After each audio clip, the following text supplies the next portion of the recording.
Wanita hari ini.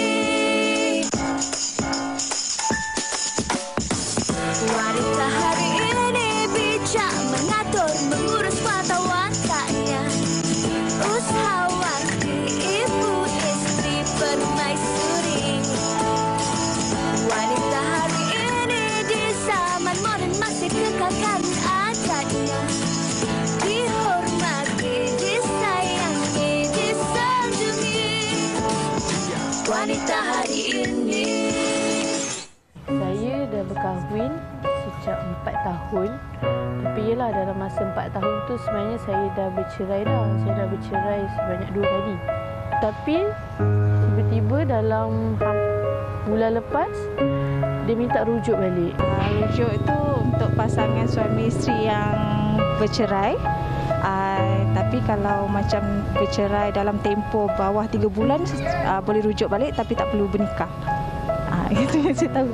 Hai, selamat tengah hari. Apa khabar anda semua penonton WHI? Anda bersama saya Skita dan Syira. Syira sihat, Syira? Syira, alhamdulillah Sugi sihat. Sihat. Syira, saya tengok rambut awak, saya teringat coklat lah, Syira. Teringat dengan coklat. Sebab sedap tu. Dengar khabar hari ni coklat day. Tapi tak tahu lah sejauh mana betul ataupun tidak. Tapi rasanya every day is chocolate day kan, bagi orang yang suka makan coklat. Betul tu Skita. Hari ni hari Khamis, kita harapkan anda masih lagi kekal bertenaga, kekalkan momentum anda seperti mana anda bersemangat pada hari Selasa lalu. Hari Senin kita cuti kan. So maksudnya hari Selasa kekal untuk kita menjalankan tugas-tugasan harian kita. Dan sekarang ini juga musim hujan, Sugi. Kita nak ingatkan kepada penonton-penonton di luar sana untuk berhati-hati ketika memandu. Maklumlah sekarang ni musim hujan, jalan pun licin. Pastikan tayar kereta anda ada bunga, pastikan anda dapat kawal pemanduan anda dengan baik dan juga sebagainya. Betul. Dan saya ingin berkongsi juga berita di mana seramai 6 individu yang menaiki sebuah van persiaran, Syira. 6 individu maut disebabkan van yang ternaik itu terbabas di Jalan Genting. Jadi itulah yang Syira ingatkan tadi, sebab musim hujan, jalan licin. Jadi pastikan anda bawa kereta anda dengan perlahan, ikutlah orang kata had laju yang ditetapkan itu. Tak payah kita laju-laju. Kalau anda perlu keluar rumah awal, keluar awal supaya anda tidak lewat ke kerja ataupun nak hantar anak ke sekolah ke nak ke mana-mana lah, ikut had laju yang ditetapkan. Betul tu, sebab kadang-kadang kita sampai awal pun kita lebih banyak masa untuk bertenang dan sebagainya. Dan juga Sugi, seperti hari-hari sebelum ini juga kita dikabarkan dengan pelbagai berita operasi mencari dan penyelamat yang berlaku di Turki. Yang mana sekarang ini pasukan SMAT kita telah pun sampai ke sana untuk membantu operasi mencari dan menyelamat ini. Dan terkini iaitu 2 ekor anjing pengesan kes 9 dari Jabatan Bomba dan Penyelamat Malaysia JPPM iaitu Denti dan juga Frankie turut menjadi sandaran untuk misi mencari dan menyelamat kali ini. Betul. Dan Malaysia menjadi antara pasukan negara asing yang pertama tiba di Turki. Dan Denti dan Frankie juga antara anjing penyelamat yang pernah membantu kita dalam misi mencari tempoh hari di Batang Kali kan. Jadi semoga urusan di Turki, urusan mencari dan menyelamat di Turki dan Syria berjalan dengan lancar. Sebab kalau kita lihat setiap hari laporan yang dikeluarkan, angka kematian semakin meningkat. Sekarang pun dah melebihi 10,000 mangsa. Jadi ingatan dan doa kita bersama dengan mereka semua di Turki dan juga di Syria. Betul tu, kita harap mungkin masih ada lagi mangsa-mangsa yang selamat untuk kita jumpa, ataupun kepada mereka yang mungkin telah pun kehilangan anggota keluarga, kita ucapkan salam takziah daripada kami di Wanita hari ini. Baik, dan Syira, kita biasa kaitkan matahari dengan sinar yang baharu. Betul. Kan? Dan sinar yang baharu juga telah jatuh pada adik Riz Tan Ruizin yang berusia 19 bulan, yang mungkin anda pun tak tahu memerlukan wang hari itu kan untuk perubatan adik ini. Dan Riz telah mendapatkan suntikan yang bernilai sebanyak 9 juta ini di Pusat Perubatan Universiti Malaya selepas kutipan dana dilancarkan oleh badan-badan kebajikan. Jadi mungkin bagi pihak Riz, kita boleh juga mengucapkan terima kasih kepada semua orang yang menyumbang kepada dana Riz. Betul. Dan juga kepada adik Riz ni juga kami doakan agar adik Riz dapat membesar dengan sihat terlihat dengan berjaya dan disayangi semua orang. Sebab kita dapat lihat betapa pemurahnya rakyat Malaysia yang menyayangi adik Riz ini. Kita ingin melihat dia untuk terus bertenaga, terus ceria menjalani hari sebagai kanak-kanak. Betul. Dan bercakap mengenai matahari, Shira, saya nak berkongsi sesuatu yang saya baca lah. Saya baca satu ayat dalam bahasa Inggeris ni. You are worth every sunrise. Jadi bila kita bangun tengok matahari, hari inilah saya sendiri kan, bila saya tengok matahari tu saya tersenyum. Saya teringat ayat tu, that I am worth every sunrise. Jadi bila kita lihat apa jua yang berlaku di sekeliling kita kan, kita harus bersyukur yang hari-hari kita indah. Kita bangun, kita menghadap dengan cahaya matahari, kita ada makanan dan sebagainya, sebab kita tak tahu esok apa yang akan berlaku. Dan dengan fikiran yang positif ini, saya nak menyeru supaya kita semua meneruskan hari-hari kita. Betul, setiap hari peluang baru datang, jadi pastinya kita gunakan setiap hari ini dengan baik. Baiklah, Sugi, kita nak cerita sedikit tentang hari ini, hari Khamis. Pastinya kita bercakap mengenai fail mahkamah. Ada satu perkongsian yang kita ingin kongsikan kepada rakan-rakan kita di luar sana. Tapi sebelum itu, apa kata kita saksikan kompilasi TikTok yang berkaitan dengan topik kita? Jom. Ku tahan rindu, bukan ku sengaja, bukan niatku melupakanmu. Namun diriku tak mampu berkata. Allahumma salli ala sayyidina Muhammadin tibbil qulubi wa dawaiha wa afiyatil abdani wa shifaiha wa nuril absari wa diyaiha wa ala alihi wa sahbihi wa sallim.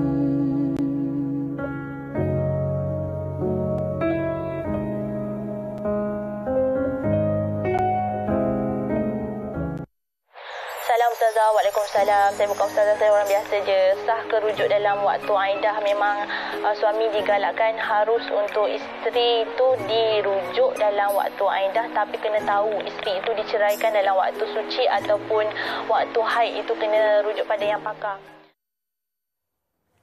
Itu dia pelbagai persoalan dan juga jawapan yang telah pun dijawab sedikit di TikTok dan itu sebenarnya ada kena-mengena dengan topik kita pada hari ini, iaitu rujuk dalam perceraian. Dan bercerita mengenai rujuk ini sebenarnya, Sugi, ia kadang-kala boleh dikatakan sebagai satu lembaran baru ataupun peluang kedua kepada pasangan suami isteri itu, kerana mungkin melalui rujuk ini juga mereka belajar daripada kesilapan perkahwinan yang lalu. Mungkin mereka lebih kenal dengan pasangan mereka dan juga mungkin ada banyak kesilapan yang boleh mereka betulkan untuk perkahwinan yang seterusnya dengan orang yang sama. Ya, dengan orang yang sama. Tapi pada masa yang sama, Shira, mungkin juga ramai yang ada kekeliruan berkaitan dengan rujuk ini, dan mungkin juga anda mempunyai persoalan yang anda ingin tujukan kepada kita. Sebab biasalah kan, kalau kita selain daripada pasangan dengan mak ke dengan adik-beradik, kita merajuk boleh, kita orang kata patch up balik lah kan. Tapi dalam perkahwinan yang sah ini, kalau dah jatuhkan talak 1, talak 2,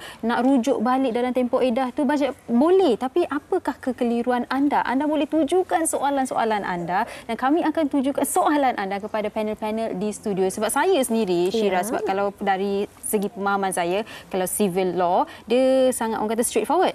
Okey, kita filekan perceraian, kita dah bercerai, habis. Tapi dari sudut undang-undang ataupun agama Islam syariah, dia lain sedikit kan. Jadi saya pun nak belajar hari ini bersama dengan anda. Jadi teruskan bersama kami sepanjang 1 jam ini dan kami akan cuba untuk menjawab persoalan anda. Baik, anda juga boleh anda juga boleh dropkan komen anda ke ruangan kami di Facebook Wanita Hari Ini, dan juga follow kami di Wanita Hari Ini WHI TV3 di Instagram, TikTok dan juga di Facebook.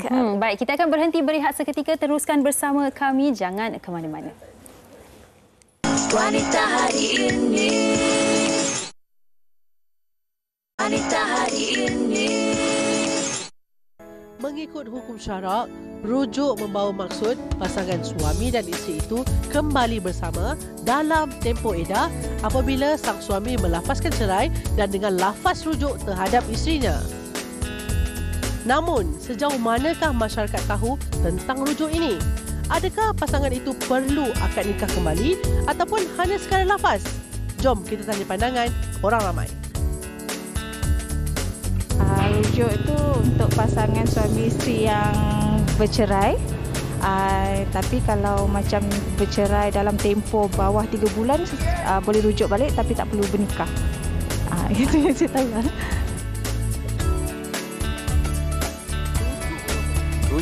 Rujuk ni macam orang dah bercerai, dia nak kembali balik. Kita tak proses dia dah. Proses dia tak tahu sebab tak pernah lagi lah. Tak tahu. Rujuk dia cerai kahwin balik. Okey, itu tak proses dia macam mana? Tak tahu lah. Okey, kakak tahu tak apa sebenarnya itu rujuk? Yang saya faham rujuk tu suami isteri yang dah bercerai kembali bersama. Okey, tahu tak macam mana proses dia ataupun mungkin akak pernah dengar kisah-kisah orang lain ke macam mana dia rujuk kembali, pernah tak? Proses dia lah, maksudnya dia kena buat apa dulu? Tak tahu, pergi naik mahkamah kot. Naik mahkamah, lepas tu minta kebenaran mahkamah balik untuk rujuk lah. Dan ada yang kena nikah balik, angkat nikah balik kan. Itu je lah saya tahu. Sejauh mana pengetahuan kita berkaitan dengan rujuk? Gelak-gelak juga Syira, tapi kita harus orang kata dapatkan ilmu berkaitan dengan rujuk sebab prosesnya saya pun tak pasti macam diorang juga. Awak pasti ke dengan prosesnya? Saya pun tak pasti dan untuk itu kami nak bawakan mereka yang lebih arif ke dalam studio kita untuk menjawab pelbagai persoalan anda semua di luar sana dan pastinya bersama saya, bersama kami berdua. Ketika ini di studio di sebelah kiri kalau dapat saya perkenalkan adalah Dr. Azmawati Muhammad Noor, iaitu Ketua Jabatan Psikologi Pendidikan dan Kaunseling Fakulti Pendidikan Universiti Malaya. Apa khabar doktor? Alhamdulillah sihat. Okey, dan di sebelahnya pula adalah Tuan Faisaluddin Muhammad Yusof, iaitu seorang peguam syariah. Assalamualaikum. Selamat kembali ke Wanita Hari ini. Waalaikumsalam. Penonton Wanita Hari ini Syira dan juga Gita. Ya, Gita. Tuan Faisal selamat panggil saya Gita. Saya rasa special dan istimewa. Okey, apapun selamat tengah hari kedua-duanya. Baik, Tuan Faisal dan doktor, kita dah dengarkan pendapat pandangan orang ramai. Jadi mungkin eloklah kalau kita mulakan dahulu Tuan Faisal dengan apakah itu sebenarnya rujuk. Apa yang orang perlu tahu mengenai rujuk itu? Okey, baik. Gita, doktor, Dr. Lee, Syira dan semua penonton Wanita Hari ini ya. Biasa kita dengar perkataan cerai kan? Cerai itu semua orang tahulah ya. Cerai. Jadi dalam perceraian tu kata orang sedangkan lidah lagi tergigit kan. Ini kan pula suami isteri. Jadi bila dah bercerai, kadang-kadang timbul rasa sayang balik tau kita dengan Syira ya. Bila dah gaduh-gaduh tu kadang-kadang rindu balik lah kan. Rindu balik masakan isteri. Apa lagi?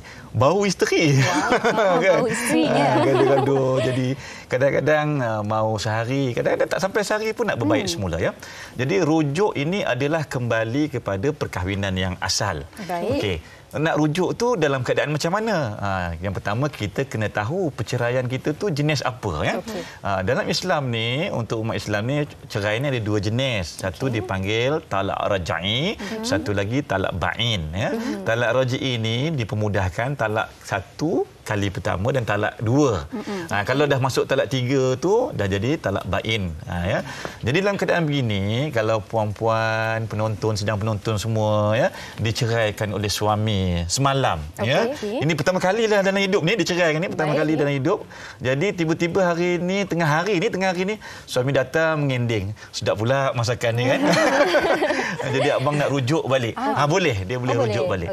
Dalam tempoh iddah. Maknanya apabila kita ni diceraikan oleh suami kali pertama talak 1 dan talak 2, boleh lagi dalam tempoh iddah. Tempoh iddah ni bergantunglah kalau perempuan yang masih lagi ada period ya. Jadi dalam tempoh 3 kali suci. Mesti dalam tempoh iddah tu ya. Maknanya kalau nak berbaik semula biarlah waktu tu. Tapi katakanlah sebabkan terlepas pandang dah habis 3 kali suci tapi nak berbaik semula. Mana lepas 3 kali suci ni biasa macam Gita dengan Syira ni mungkin dalam 3 bulan kan ataupun mungkin lebih sedikit ataupun mungkin awal. Katakanlah 3 bulan tu tiba-tiba dah habis tempoh iddah tu, suami dengan isteri nak berbaik semula. Boleh rujuk balik tapi kenalah ambil pelamin baru, baju baru, kena akad baru. Kena akad baru. Kalau ada ayah mentua kita, abah saya nak akad nikah sekali lagi lah. Dengan siapa pula kau ni? Tak, dengan yang sama. Sebab apa? Dah habis tempoh edah. Jadi itulah maksud rujuk kembali kepada perkahwinan asal. Sama juga kalau dah talak 3 tadi. Talak 3 kalau nak rujuk balik dalam keadaan begini, kalau orang biasa dengar talak 3 ni memang susah kan? Tapi dia kena boleh balik semula dengan syarat kalau dia punya isteri tu kahwin dengan orang lain, kemudian diceraikan, kemudian dah habis tempoh edah, barulah boleh bersama semula. Okey, baik. Tadi Tuan ada katakan dalam tempoh edah kita boleh rujuk sesama sendiri, betul? Adakah rujuk itu dalam tempoh edah boleh dibuat dengan sekadar perbuatan ataupun mesti kita lafazkan? Kena macam angkat sumpah. Atau macam mana?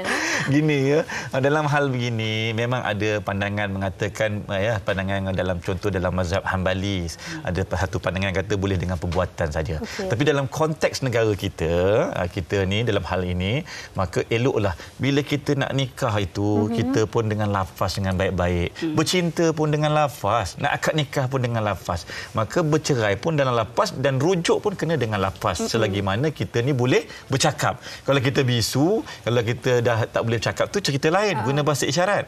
Jadi dalam hal begini, bila dah bercerai, besok lusa nak berbaik semula, perkataan rujuk ni tak susah. Walaupun kadang-kadang kita lelaki ni ego sikit kan. Tapi kalau kita dah sayang bini kita tu, apalah salahnya.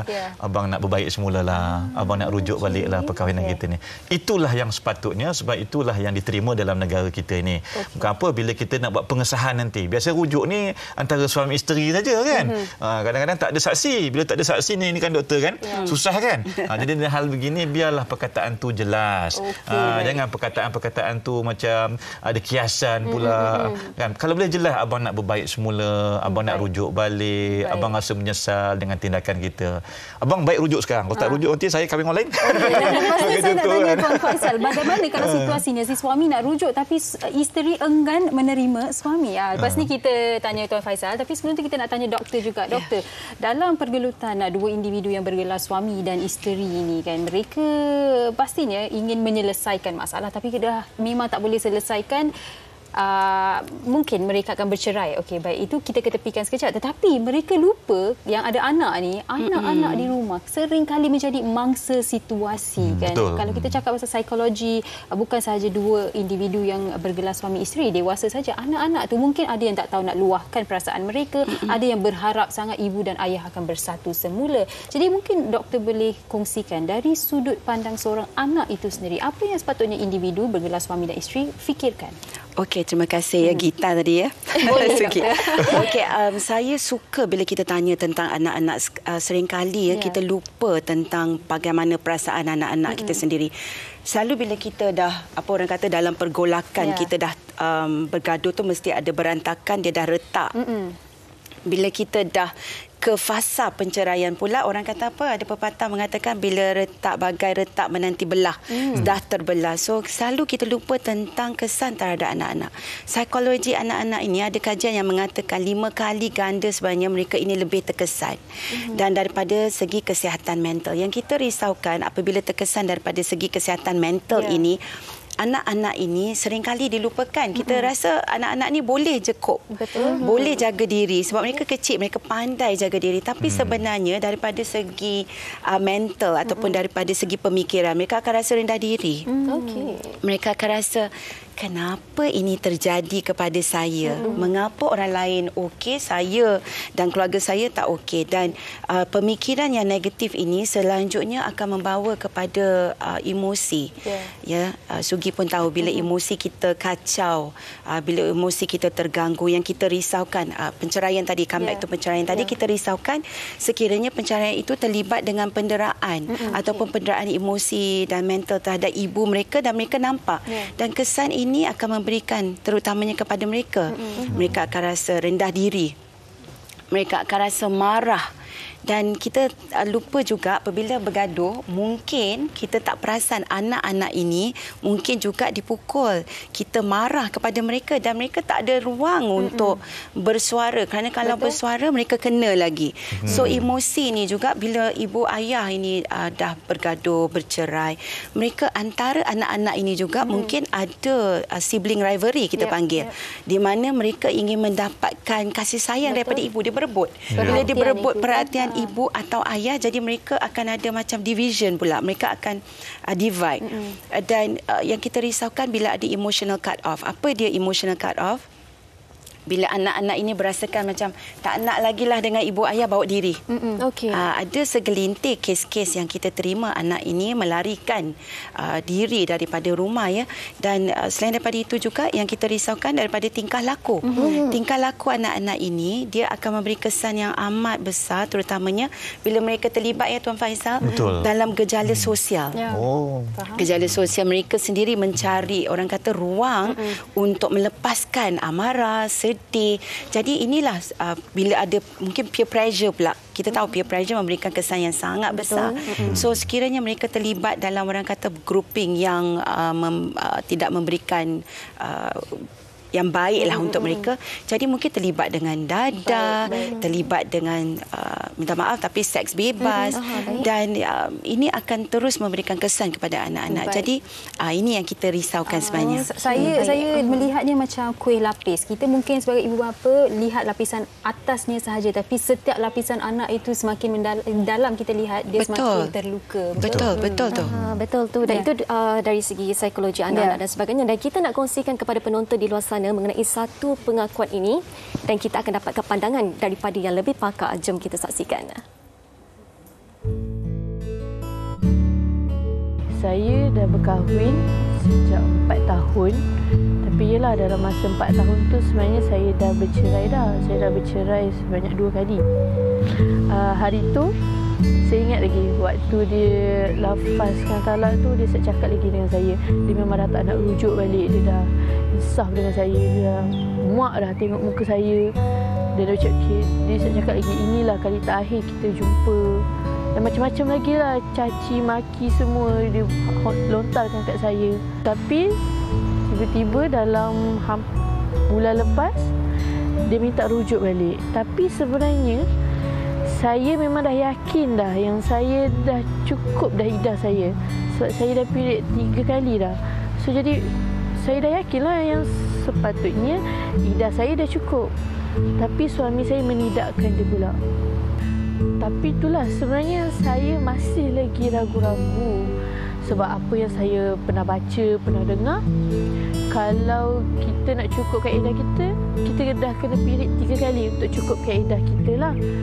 Itu yang apa saya dengar. Tapi lah, suami saya pula cakap yang sebaliknya pula. Jadi sekarang ni saya sedang ragu-ragu, sah ke sebenarnya hubungan kami. Yalah, saya pun menyesal jugalah sebab saya tak minta rujuk dekat mahkamah kat depan. Saya percaya je cakap suami saya. So itulah saya nak tanya dekat peguam ataupun ustaz lah, sesiapa saja, betul ke saya dah cukup edah dan sah ke sebenarnya hubungan kami berdua ni?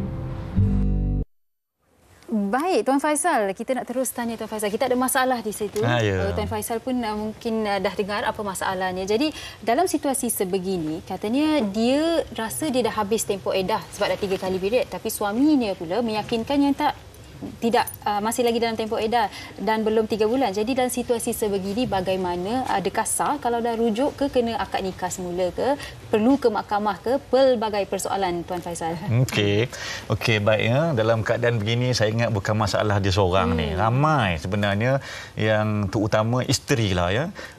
Tak tahu kenapa, mungkin terlalu sayang suami, hormat sangat dengan suami sampai kadang-kadang kita terlupa ataupun kita tak cakna dengan undang-undang. Sebenarnya ya, puan-puan ya yang berada di luar tengah menonton ni ya, kalau dalam keadaan begini nak tak nak perceraian ke ataupun rujuk mesti dilaporkan ke mahkamah, mesti didaftarkan ke mahkamah. Jadi nama dia pengesahan rujuk di mahkamah. Sebab bila di mahkamah ni hakim ataupun kalau kita ada diwakili oleh peguam, ya, kalau tak ada, hakim akan tanya dan selidik macam mana proses rujuk tu. Sebab itu kita nak tahu sama ada rujuk itu sah ataupun tidak. Berbalik kepada soalan ataupun yang dikongsikan tadi, dia dah kata dia dah 3 kali dah habis period, 3 kali suci. Tapi suami dia pula mungkin pahaman saya tak pernah dengar pula kalau ada pahaman mengatakan bahawa 3 bulan tak ada, ya. Dia mesti 3 kali suci. Cuma biasanya kenapa kita bersandar kepada, kita ringkaskan kepada 3 bulan sebab setiap kali wanita ni yang masih ada period sebulan mesti sekali kan. Tetapi hanya isteri dia yang tahu berapa kali dia suci. Mungkin dalam sebulan ada yang 2 kali. Cepat kan dia punya cycle. Jadi tak sampai 3 bulan dah habis 3 kali suci.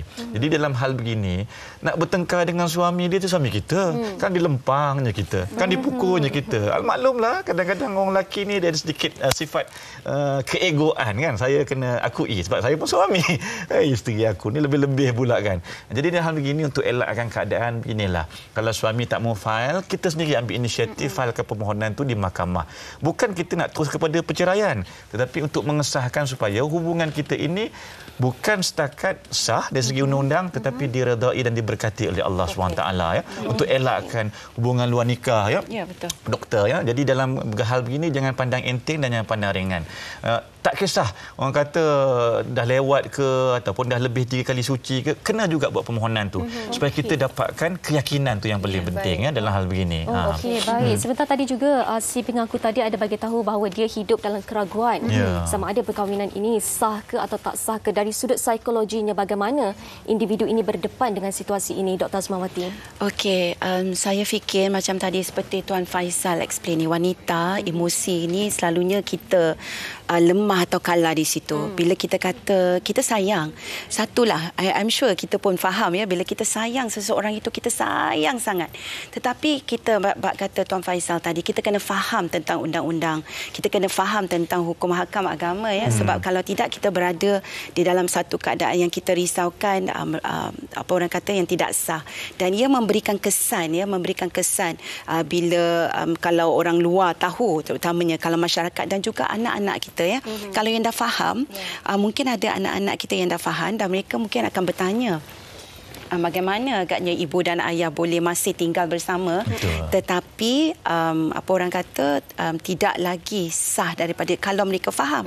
Dan ini sebenarnya memberikan gambaran, ini sebenarnya tindak tanduk kita ataupun ibu ayah yang berdepan, bukan kita berdepan dengan isu ini, tetapi mereka secara tak langsung akan menyebabkan anak itu berpandangan bahawa perkahwinan ini yang dibina atas dasar cinta dan kasih sayang ini dipandang remeh. Dan daripada sudut psikologi, dia akan memberikan kesan bahawa mereka ini akan juga melihat dari sudut pandang yang negatif, bahawa ini apa orang kata satu benda yang kita boleh permainkan. Dan daripada sudut emosi wanita tu pula, kita sayang suami memang sayang, tetapi sayang kita kena ada had. Apa orang kata kalau sayang, ambil tindakan yang wajar dan buat cara yang betul supaya kesan emosi dan kesan cara kita untuk tingkah laku kita sendiri itu lebih baik, insya-Allah. Okey, dalam jawapan doktor, saya ada soalan untuk Tuan Faisal, tapi sebelum tu Syirah mungkin kita boleh tanyakan soalan penonton dahulu. Betul, kita ada satu soalan penonton daripada Kasih Ungu, katanya ini berdasarkan pengalaman sendiri, pernah bercerai rujuk semula selepas 1.5 tahun tanpa ijab kabul. Tempoh idah saya panjang kerana masih belum datang bulan kerana masih menyusukan anak. Sebentar tadi Tuan katakan kena 3 kali suci, dan dalam kes ini pula beliau tengah menyusukan anak dan tak sempat lagi untuk 3 kali suci. Bagaimana agaknya situasi ini? Dalam keadaan begini, ya, memang benar, ya, bila didapat pengesahan di mahkamah, mahkamah dah sahkan sebab bagi orang-orang yang tak ada period ni, dia ada perkiraan lain. Edah ni berbeza-beza. Kalau kematian suami dan tak ada period 4 bulan 10 hari. Kalau orang yang dia ada period tetapi suami dia tak sempat nak bersama, mana terus cerai, Itu dia tak ada, dia kena rujuk dia dengan cara kena akad baru. Jadi iddah ini berbeza-beza mengikut orang. Bagi orang yang tengah mengandung, katakan dia punya habis tempoh iddah tu bila dah melahirkan anak. Itu pun kalau dia ada period dan sebagainya. Ini kalau dia tak ada period, maka dikira sehingga anak tu boleh orang kata menyusu, habis menyusu dan dia ada datang dia punya cycle dan sebagainya. Jadi dalam begini saya nak tambah sikit macam yang tadi tu. Dalam hal begini sebenarnya bagaimana kita nak hidup bahagia kalau setiap malam, setiap hari kita asyik tertanya-tanya, hubungan aku ni sah ke tidak sah? Sah ke tak sah ni kan? Macam mana kita nak bahagia? Jadi dalam keadaan begini, perempuan saya nasihatkan apabila berlaku perceraian, kemudian ada rujuk sama ada melalui perbuatan ataupun dari segi percakapan, kena dan wajib pergi ke mahkamah supaya mahkamah boleh tentukan dan boleh sahkan. Yang nombor satu lagi yang kita perlu ingat, bila kita bercerai ni biasanya kita akan tengok ada sijil perceraian kan. Tapi sijil perceraian itu boleh dibatalkan kalau kita dah daftarkan rujuk tadi. Dia akan keluarkan pula sijil rujuk. Sampailah kita boleh tahu berapa kali kita dah bercerai dan berapa kali kita rujuk. Sebab kadang-kadang ada orang ni hari ni cerai besok rujuk, hari ni cerai besok rujuk. Rupa-rupanya dah lebih. Dah 2 kali, dah jatuh 3 talak. Dalam begini jangan orang kata ambil enteng. Nasihat saya kepada semua penonton sebab ia melibatkan emosi, melibatkan kita punya dilema diri ini, kata yakin ataupun tidak. Banyak kes juga apabila kita mempermainkan perkara ni, hidup kita tak berapa bahagia. Ada je masalah ya doktor ya. Saya pun nak tambah sikit sebab kadang-kadang bila dalam keadaan marah tu, mereka tak sedar dan mereka akan melepaskan. Macam tadi katalah dia repeat, dia ulang dan beberapa kali dah lafazkan. So nak fahamkan sama ada sah atau tidak, memang kena pergi laporkan. Dan kebahagiaan itu daripada rumah tangga yang dibina atas dasar cinta. Kalau ada ada sedikitlah orang kata apa tak clear, itu pun boleh menimbulkan satu pemikiran yang dan mendatangkan stres untuk diri sebenarnya. Baik. Dan Tuan Faisal, saya kena pegang soalan saya sebab penonton banyak ada soalan mereka di Facebook. Okey, ini daripada Mazlidin yang bertanya yang kalau dah bersetubuh, adakah ia dikira rujuk? Mungkin Tuan Faisal secara ringkas. Okey, secara ringkasnya begini ya. Dalam jumhur ulama mengatakan bahawa mesti melalui percakapan, tidak cukup dengan perbuatan. Tetapi saya ingat dalam mazhab Ambali ada satu pandangan mengatakan bahawa boleh dengan perbuatan. Cuma majoriti dalam negara kita ni mesti melalui lafaz. Jadi dalam hal begini, untuk mengelakkan keraguan kepada yang menanya tadi, laporkan kepada mahkamah. Kalau masih lagi dalam tempoh iddah, eloklah kita sebagai isteri ni, kita tahu kita masih lagi dalam tempoh iddah, masih lagi belum habis 3 kali suci, kita tanya betul-betul, abang tadi malam tadi abang bersama dengan saya tu macam mana? Adakah nak berbaik semula ke? Saya suka-suka. Ada mungkin orang lelaki dia saja nak melepaskan saja tapi tak nak berbaik pun. Jadi kita nak tahu apa niat dia yang sebenarnya. Tindakan dia begini. Jadi eloklah dibawa ke mahkamah dan buat pengesahan. Kita takut-takut dan khawatir rupa-rupanya perbuatan kita itu tidak diiktiraf sebagai satu rujuk. Ini melibatkan hukum. Jadi tak boleh main-mainlah. Jadi kena bawa kes ni kepada mahkamah. Baik, izinkan saya untuk mencelah. Boleh. Tadi kalau kita talak 1, talak 2 kita boleh rujuk. Tetapi jadi masalah ataupun sedikit rumit kalau kita dah jatuh talak 3 ataupun 3 kali bercerai, betul. Wujudkah istilah Cina buta itu? Boleh ke sebenarnya? Aduh. Sebenarnya. Dan saya nak tambah sedikit, Tuan Faisal. Berapa kali boleh rujuk sebenarnya? Sugita ni banyak tanya. Sugita dah kahwin belum? Okey, jangan fikir buat rujuk ya. Kalau boleh kita dah kahwin, jangan ada cerai. Kita nak elakkan. Baik, saya jawab yang pertama tadi itu berkenaan dengan orang kata kes apa tadi? Rujuk Cina buta kan? Cina buta ni. Sebenarnya kan Cina buta ni memang ada dalam masyarakat kita. Hakikatnya dalam hal begini, perkahwinan itu mungkin sah, tetapi mereka yang terlibat itu berdosa. Saya pernah baca satu pandangan mengatakan berdosa. Sebab apa kadang-kadang bila ialah ada yang macam kita pernah tengok dalam drama ke, dalam filem saya tengok ya, dia bergaduh dengan bini muda dia, kemudian entah dia mungkin jealous, dia dah berumur macam saya dah 46, kahwin pula dengan isteri muda katalah 20-an. Isteri itu masih lagi muda-muda, rancak, ada hubungan dengan kawan-kawan. Dia mungkin jealous, dah kita terus ceraikan dengan talak 3. Tapi besok bila dah dapat penjelasan daripada kawan-kawan dia, daripada alamak jatuh cinta balik macam mana ni nak baik semula, maka kita pun pakat dengan reba kita, kau tolong ni bos bayar kat kau dengan syarat kau mesti lepas kahwin mesti bercerai dan sebagainya. Dengan syarat mesti ianya berlaku bersama atau persetubuhan antara suami baru dengan isterinya, kemudian dilafazkan cerai, kemudian habis tempoh iddah barulah boleh semula berbaik dengan suami yang pertama tadi. Tapi dosa tetap dosa. Bagaimana nak taubat dan sebagainya itu isu yang lain lah ya. Sugita punya soalan tadi tu berkenaan apa kita? Yalah berapa kali kan? Berapa kali boleh rujuk ni sebenarnya dia rujuk ni untuk talak rajai. Talak rajai ni adalah talak yang pertama dan talak kedua. Dua talak saja. So 2 kali rujuk je lah sekitar. Tapi kalau dalam hal begini, dalam contoh dah habis talak, dipanggil satu lagi talak bain sughra. Talak bain sughra ni kalau cerai secara tebus talak ataupun dalam kes seperti fasah ya. Maknanya perlukan akad nikah. Itu pun boleh akad nikah dengan cara akad yang baru. Tak perlulah isteri tadi kahwin dengan orang lain, tak perlu. Itu untuk dalam kes-kes maknanya dalam tempoh apabila tempoh iddah tu dah habis. Talak 1, talak 2 tapi dah habis tempoh iddah. Kita nak berbaik semula. Maka rujuknya dengan akad baru. Ada juga dalam kes tebus talak. Tebus talak ni macam isteri nak bercerai, suami tak nak, tapi suami kata okey boleh cerai, bayar certain jumlah 1,000 ke 2,000 ke bagi kereta ke bagi rumah, tapi dah isteri bagi rupanya besok lusa lah macam jatuh cinta balik. Alah kalah orang yang memadu. Boleh tapi dengan syarat kena akad baru. Jadi menjawab soalan Sugita tadi, bolehlah rujuk terutamanya untuk mereka yang talaknya hanya talak rajai. 2 kali je Sugita ya. Saya bertanya bagi pihak penonton Dr. Faisal.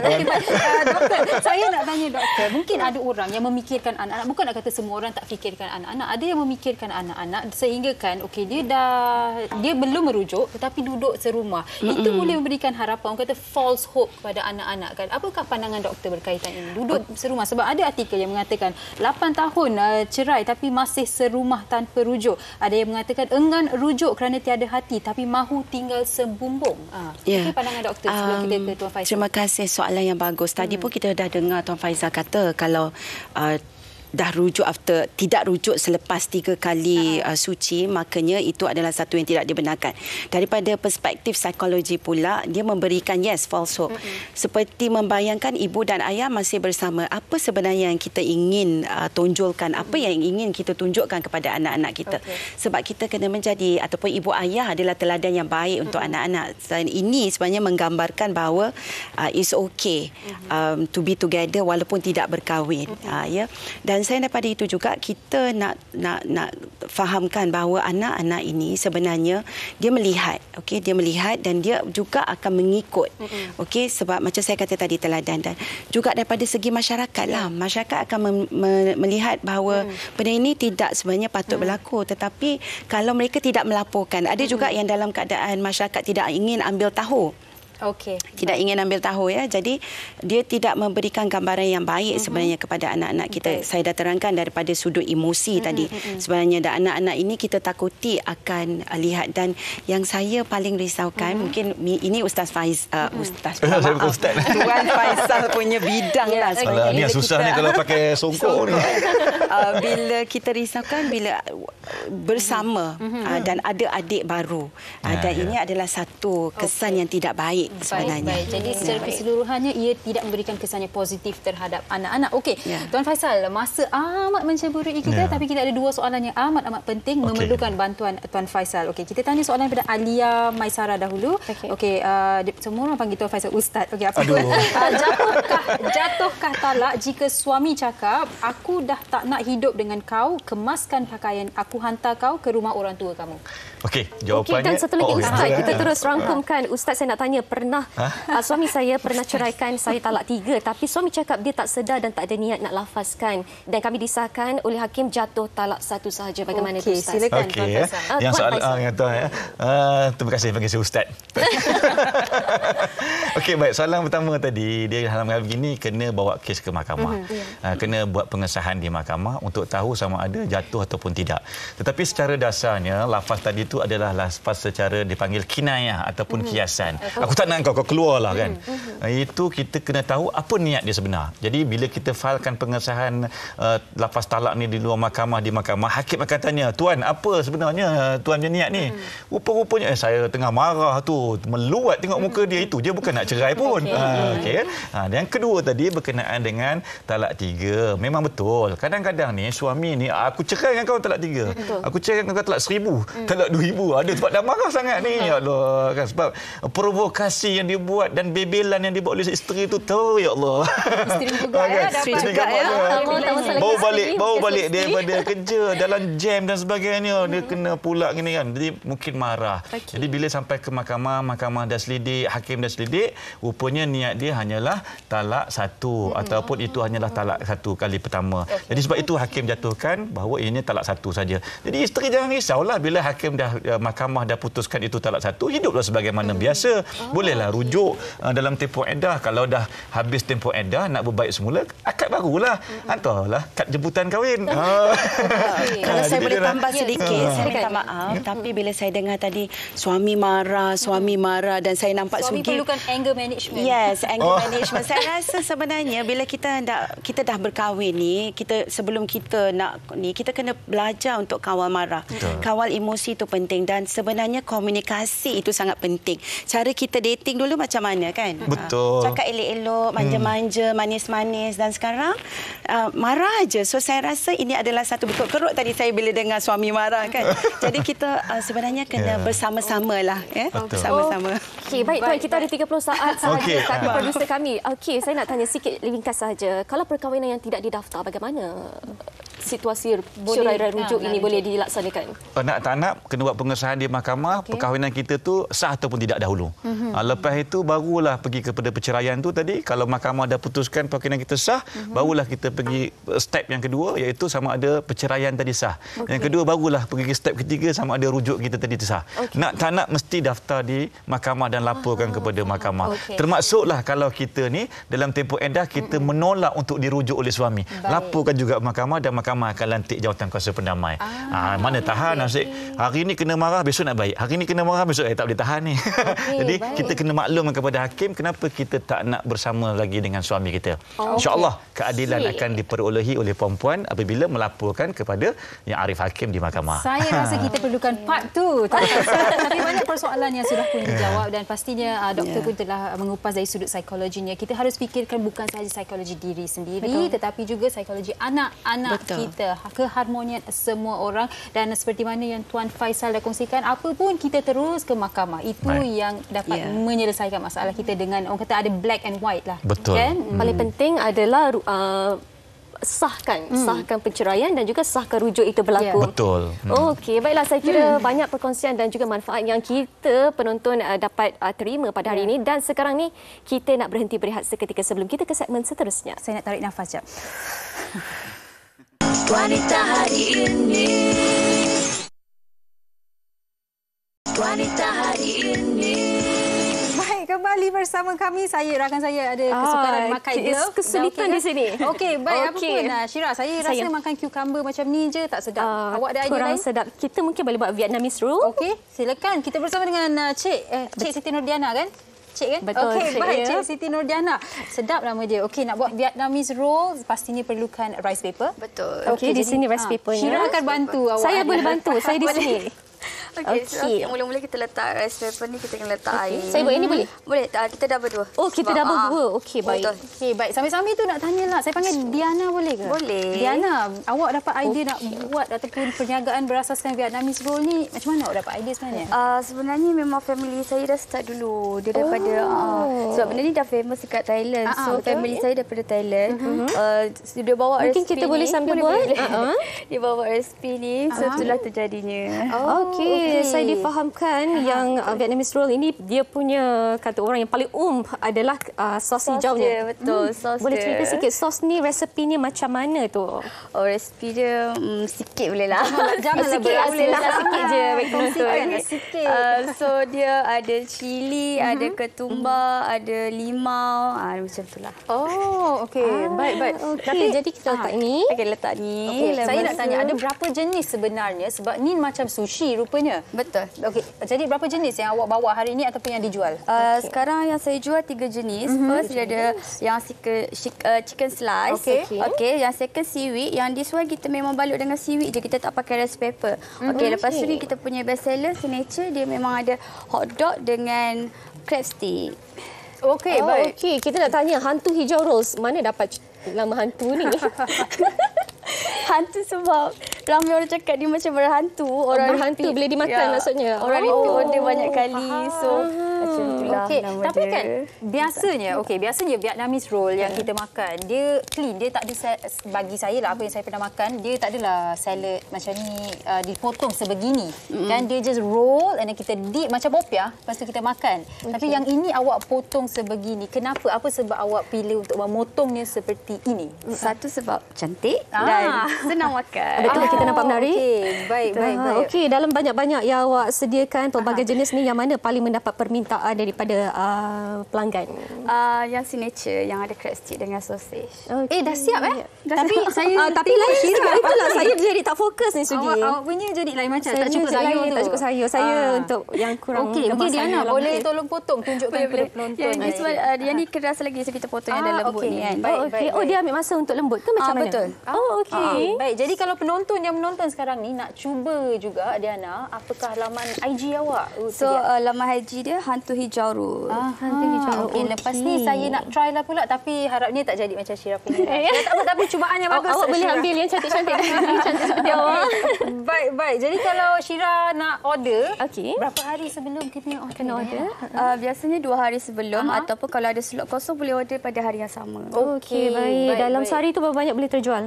Biasanya sekarang 200 ke 300 box. Okey, saya vegetarian tau, Diana. Tadi awak kata sos ni ada apa? Ketumbar, cili.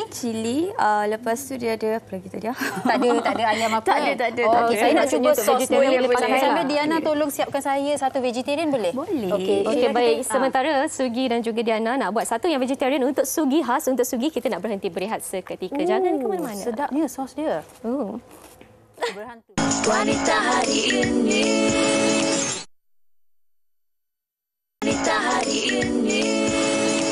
Masih lagi bersama kami di Wanita Hari Ini dan kami masih lagi berada di stesen untuk buat Vietnamese rolls ini dan saya dah makan tadi waktu break. Ini bukti saya dah makan. Sosnya sedap, rasa sedikit pedas-pedas. Betul. Apa sekali lagi dalam sos ni? Sekali lagi? Ketumbar. Rasa pedas-pedas. Ya, ada rasa pedas, dia creamy, dia ada masam-masam sikit. Okey, baik. Saya nak buat yang vegetarian ni. Tapi Diana, saya nak tanya lah kan. Yang ini memang sesuai untuk anak-anak kecil di rumah juga kan? Sebab saya lihat awak pelbagaikan dengan crab stick, sausages dan sebagainya. Betul tak? Betul. Sebab kadang-kadang ada budak yang boleh makan pedas sikit kan. So, memang tak ada masalah. Okey, kalau sos tu kalau tak nak pedas, tak payahlah cili kan untuk anak-anak. Betul. Syirah dengan kata nak ada majlis ke tak lama lagi? Majlis akikah. Kita nak tanyalah sesuai ke Vietnamese roll ini dihidangkan sewaktu majlis akikah ke ataupun hari jadi ke? InsyaAllah sesuai sebab memang sekarang kita memang dapat permintaan yang banyak untuk buat party box. Kita akan buat dalam box yang besar. So, diorang memang selalu order untuk majlis tunang, akikah, birthday. Okey, saya nak hint dekat tim WHI, birthday saya tahun ni, hantar saya sayur-sayuran dan Vietnamese roll. Okey, saya take note. Tapi janganlah orang ingat ni garden kan. Akan ada siram air ke apa. Tapi saya nak cuba yang vegetarian. Okey, saya nak trim sikit lettuce ni sebab nanti kurang sopan sedikit lah kan. Sekarang ni kan semua dijadikan bahan konten. Jadi viral pula nanti. Okey, saya tuang sos sedikit. Silakan. Okey. Boleh. Saya nak pinggan boleh? Baik, pijam pinggan. Sikit dah lah, sikit cukup. Cukup ke? Okey, baik. Sekali lagi, kat mana penonton ataupun mereka yang nak beli Vietnamese roll ini untuk order dan sebagainya? Sekali lagi, Instagramnya mungkin? Hantu Hijau Roll. HANTUHIJAUROLLS. Hantu Hijau Rolls. Berapa hari sebelum? 2 hari sebelum ataupun boleh order pada hari yang sama. Okey, baik. Sugi, sedap. Situasi saya sama macam semalam. Banyak sangat makanan dalam mulut saya. Saya perlukan masa untuk kunyah tapi memang sedap lah. Dah berhantu dah. Okey, jadi penonton di luar sana kalau teringin nak tengok kami makan sedap kat sini, jangan lupalah untuk follow Hantu Hijau Rolls dan sebagainya. Dan kami harapkan apa sahaja perkongsian kami pada hari ini dapat memberi manfaat kepada anda semua di luar sana dan juga dapat kita di studio juga dapat sedikit ilmu pengetahuan mengenai topik kita pada hari ini iaitu rujuk dalam dalam perceraian. Okey, saya dah telan dah Vietnamese roll vegetarian saya. Terima kasih Siti Nur Diana sekali lagi. Sama-sama. Comel orangnya. Baik, dan anda di rumah, terima kasih kerana bersama kami sepanjang 1 jam ini. WHI akan kembali esok dengan satu lagi topik hikayat perkahwinan, tawan hati pasangan. Ada tips ke? Betul, jangan lupa temu janji kita esok bersama rakan kami yang lain. Terima kasih banyak-banyak semua penonton setia Wanita hari ini. Jaga diri baik-baik. Assalamualaikum dan Jumpa lagi. Bye. Okey, nak sama makan. Okay, bismillah. Wanita hari ini bijak mengatur, mengurus mata wataknya. Ushawati, ibu istri permaisuri. Dia Ushawati, aliran masa kini dia penyambung warisan Sri Kandi. Dia lemah lembut, baik budi pekerti, tapi cekal hati dia tabah berani pendidik. Puteri dalam hal jati diri dia permaisuri kepada si suami, kepada anaknya dia ratu di hati. Tunggak keluarga, kalau bukan dia siapa lagi? Wanita hari ini bijak mengatur, mengurus mata wataknya. Ushawati, ibu istri permaisuri. Wanita hari ini di zaman moden masih kekalkan adatnya. Dihormati, disayangi, disanjungi. Dia Ushawati, aliran masa kini dia penyambung warisan Sri Kandi. Dia lemah lembut, baik budi pekerti, tapi cekal hati dia tabah berani pendidik.